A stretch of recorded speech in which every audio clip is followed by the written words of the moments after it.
My name is Patrick, and this is my best friend Atticus, and we live here in Venice Beach, California. Atticus is an 18-month-old Pomeranian, little Pomeranian, but I have a little haircut on because he likes to swim in the ocean and roll around in the sand and generally get dirty.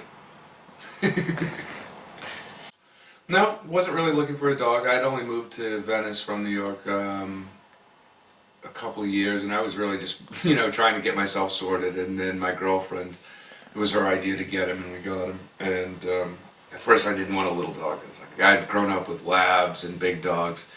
It's like I don't want a little pocketbook dog, yipping and nipping all over the place. And it turns out it's like the most fun I've ever had with a dog. He's fantastic. Little athlete, runs all over the place, likes to swim, jump around, play with Cosmo and Celeste. So he's pretty cool. Definitely my best friend. One of the biggest adventures was when he was a real little guy last year. We went to the East Coast to my brother's place in Virginia and traveled.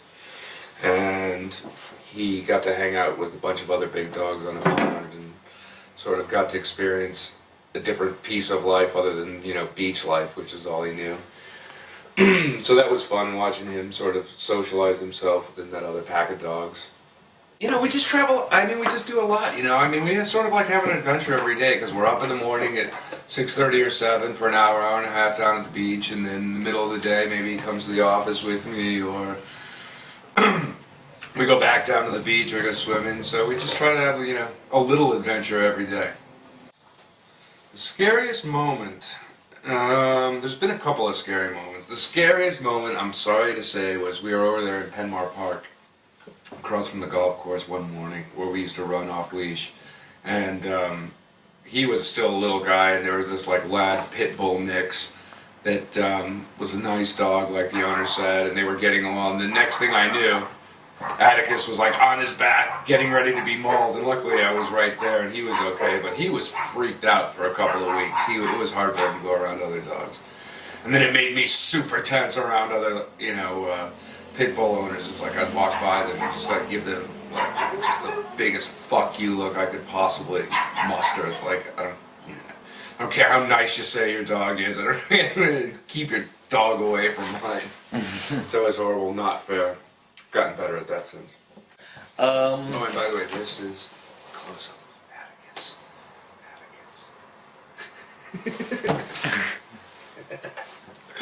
Scariest moment, yeah, so attacked by pit bull, definitely one of them. Running up from the beach the other day, he was chasing a bunch of seagulls up by the ridge line of the beach where the rainwater comes out. Disappeared into a 2 or 3 foot puddle of sludge and crap, and he sprang out of. So I was scared to see your dog just disappear in quicksand in front of your eyes. What else? Oh, when he was in Virginia last year, we were fishing down by the pond at my brother's house, and he got hooked. So that was scary because one of the kids hooked him on his cast.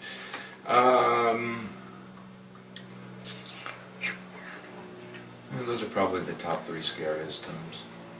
Got stung by a bee once, but that's not top 3. When Atticus got stung by a bee, we were down here at the park at the beach, in a little grassy area, marine, and I don't know, I freaked out because he was only 5 months old at the time, and I had no money to even take him to the vet if he got had a reaction and got really sick. I would have anyways, but so that my reaction was just oh my god, because I had never, like I said, had a little dog before, and my experience up to then was these little guys, they're like hummingbirds, they're little systems, he's gone into, if they don't get enough sugar in their diet, they start shaking and all these different things, because they're so little, they have these little systems, so I didn't know how he was going to react to this bee sting at all. Luckily. Was there a physical reaction? No, just the pain, really. Oh, okay. Just the pain for him, yeah, I could tell. But he was okay. So I like giving him all these experiences. I think it's sort of, a dog's professional obligation to get into dog trouble and get a little messed up every now and then. He does too. means he's having a good time. I don't know, it's funny, it's like people either, like you said, they're either dog people or they're people that are not dog people. And people that don't have dogs, I would simply, say, you have no idea what you're missing. I mean, I suppose, I don't have a kid, I'm sure people that have kids would tell me the same thing. If you had a kid, you just don't know what you're missing. Well, I think I have an idea of what I'm missing, but anyways, they just don't know how full and rich that a dog can make their lives. For people that would say, that they don't want dogs or don't like dogs, I would say, you need help in one way or another. If you have an aversion towards dogs, then How has having a dog changed you? it's just been great. It's been a great experience for me personally because it's taken a lot of my focus off of me and shifted it onto something. It's sort of a non-selfish focus that I have with the dog now. I need to take care of him, and sometimes I treat myself better because I know I need to treat myself well to be able to treat him well. But it's just great to shift. It's like, okay, I've had 38 years of focusing on me. We can fuck off now, and if I don't have a kid, I can focus on something else and make another life rich and thrive, and that's what it's all about for me right now with this guy.